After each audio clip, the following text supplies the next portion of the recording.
We often forget how quickly the happy and joyful moments of our lives can become a gory nightmare. Whether we are aware of this possibility and choosing to ignore it, or simply ignorant to the prospects of chaos, we place ourselves and the ones around us in extreme danger, in hopes of a pleasant memory.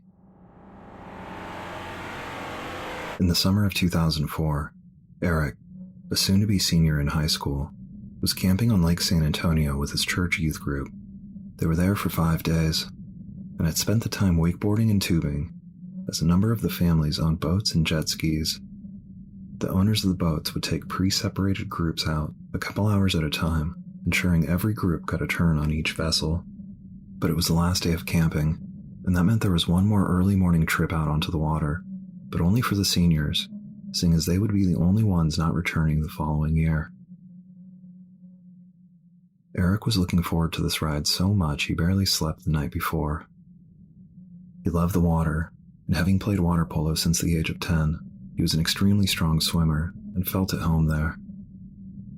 As soon as the sun peeked its warm gaze over the horizon, he headed straight to the shoreline, where the boats would be waiting to pick up the seniors who were willing to awaken so early.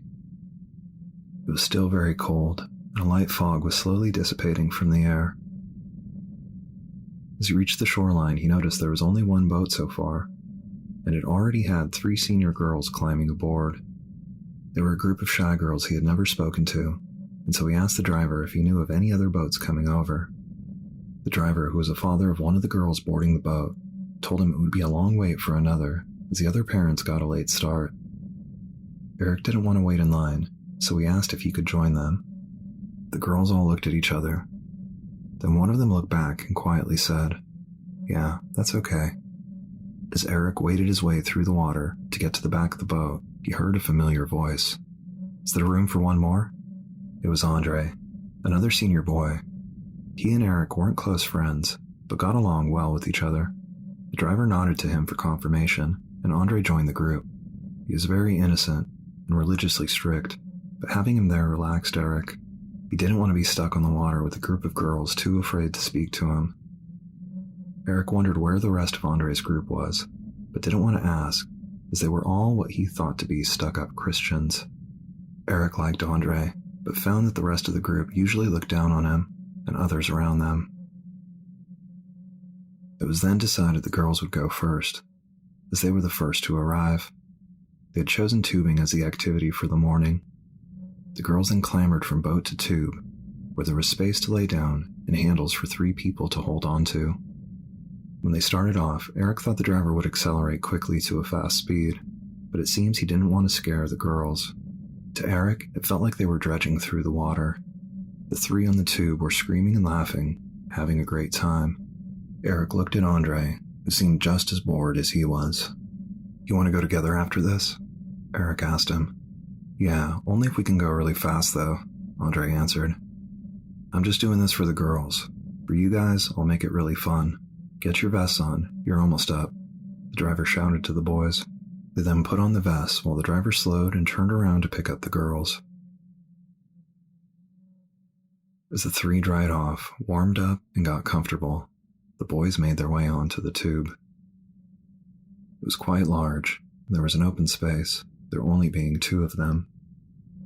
"We'll have to move back and forth as he turns, so we don't roll," Andre explained. They positioned themselves and gave the driver a thumbs up. The rope pulled tight as the engine revved. The high schoolers struggled to hold on as the tube jerked underneath them. The driver wasn't holding back this time. They were flying across the water, making wide turns, causing the boys to carefully shift positions while maintaining a firm grip. The driver was doing everything he could to knock the boys from their perch, but was not succeeding. The 2 young men were both strong and athletic, and at this point started to show off, almost mocking the driver. "We are unstoppable," Andre yelled. Eric looked at Andre, and they both laughed hysterically. Suddenly the boat made a drastic sharp right and then left turn, causing the boat to slow just enough to create a loop in the rope towing the tube. When the boat lost its speed, the tube continued straight forward, directly over the loop. Eric happened to see the rope pass underneath them. He lifted his legs and yelled to Andre. Pull your legs out of the water. The rope is behind us." Andre turned and yelled back, "What?" when the rope abruptly pulled tight and Eric was violently thrown from the tube into the water. While he collected himself from the fall, he heard screaming. As he scanned his surroundings, he could see the boat turning around in the distance, and then Andre's head moving up and down with the wake of the water. It was Andre screaming. A daunting feeling of dread washed over him as he began swimming towards the howling boy. Eric was shocked at how far away Andre was. He thought maybe he was able to hold on to the tube longer and was over-exaggerating his injury for attention. When he got close, he noticed the water felt warmer. He looked down to see it was a dark red color. Eric knew this meant Andre was bleeding, but hoped it was just a small amount of blood. "A little bit makes a big cloud," he assured himself.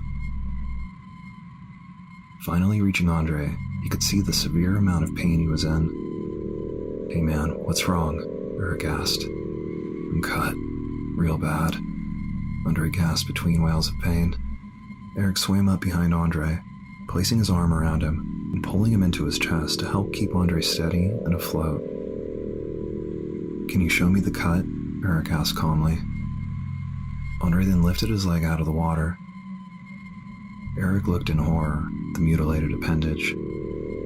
The tow rope had cut into his leg just above the calf, ripping down the back of the shin bone and pulling out a couple inches before the ankle. The muscle was now dangling by the still attached skin and tendons. Eric wanted to yell out, but knew this would send Andre into a panic. Blood poured from the wound into the cold lake water while he writhed in pain. "How bad is it?" asked Andre, attempting to tilt his head forward to see.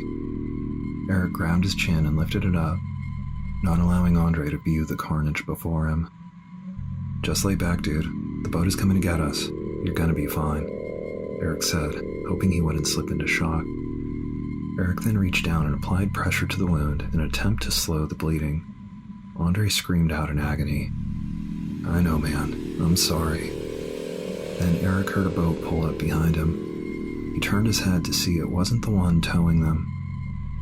It was full of guys who happened to be Andre's closest friends, and one of the group moms, holding a video camera. Eric said loudly, but still calm, "He's hurt pretty bad. He needs help." The newly arrived group responded with a frozen, stunned silence, only able to stare back at the two boys, floating in the now crimson water. Eric was bewildered by the lack of assistance. The mother was still pointing the camera at the two boys in the water with a look of disgust and terror, but she could not seem to move either.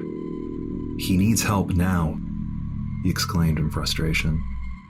Just as he yelled, one of the boys from the vessel dove into the lake and swam over to them. Eric was surprised to see Jose, the one boy who wasn't friends with Andre, but was happy as he knew Jose also played water polo and would be an asset in the water. Finally, the original boat came backing up to the three boys. Eric saw that parents from other boats had boarded and were signaling to them. He looked around and saw that they were surrounded by all the watercrafts from the group. Eric and the other boy positioned Andre and prepared themselves. When the first vessel was close enough, the two boys lifted Andre from the water and began carefully passing him to the group on the vessel. Eric was attempting to maintain pressure on the wound when one of the parents, who was later found to be a firefighter, removed Eric's hand. Just then, blood from the wound sprayed out, soaking Eric's face. After successfully transferring Andre, Eric dunked his head under the water to clean off the gore dripping from his jaw. While rinsing off his face, he realized the motor was still running and the rotor blades were spinning directly in front of him, inches from tearing him or Jose open. They were so close to having two more maimed patients to deal with. The boat tore off, and the two remaining boys climbed into another craft from the group and raced back to camp. As his adrenaline levels dropped, the intensity of the situation finally bubbled to the surface and sent Eric into an almost catatonic state. Physically exhausted and mentally processing the events, he could still feel the warm blood splashing his face. and hear Andre's bellows of anguish echoing in his ears. He asked himself, why would his best friends just stand there and do nothing?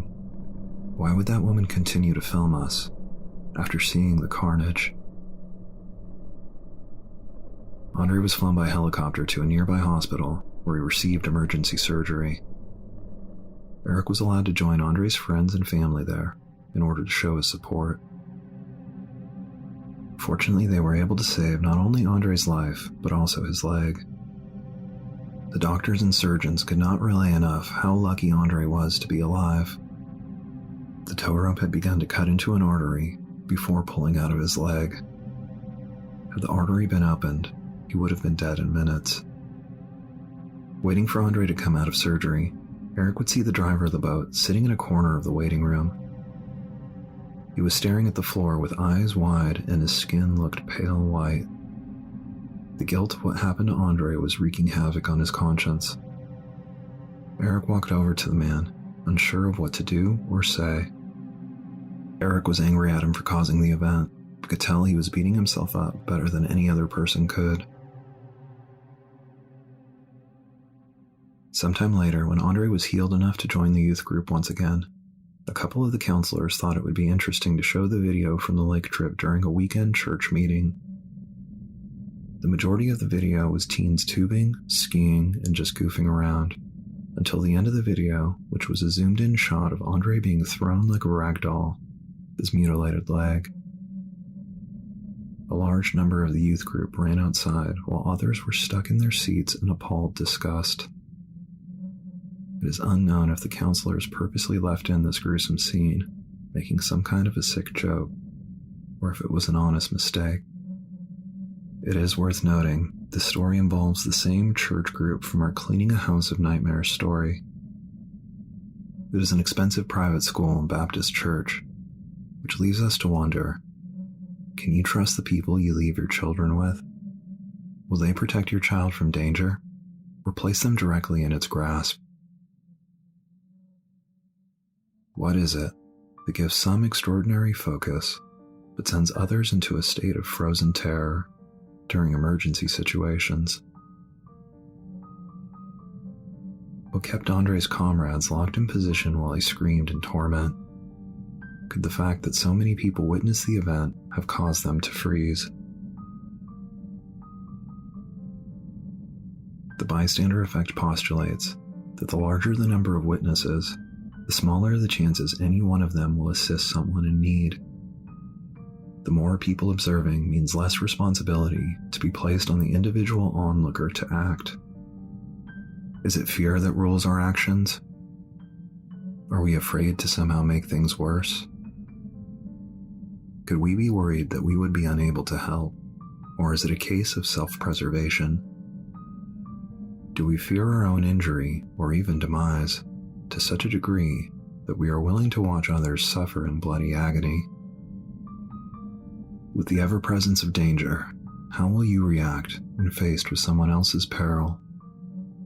Will you provide aid to a victim in desperate need, or will you stay with the herd, imprisoned by your unconscious fear?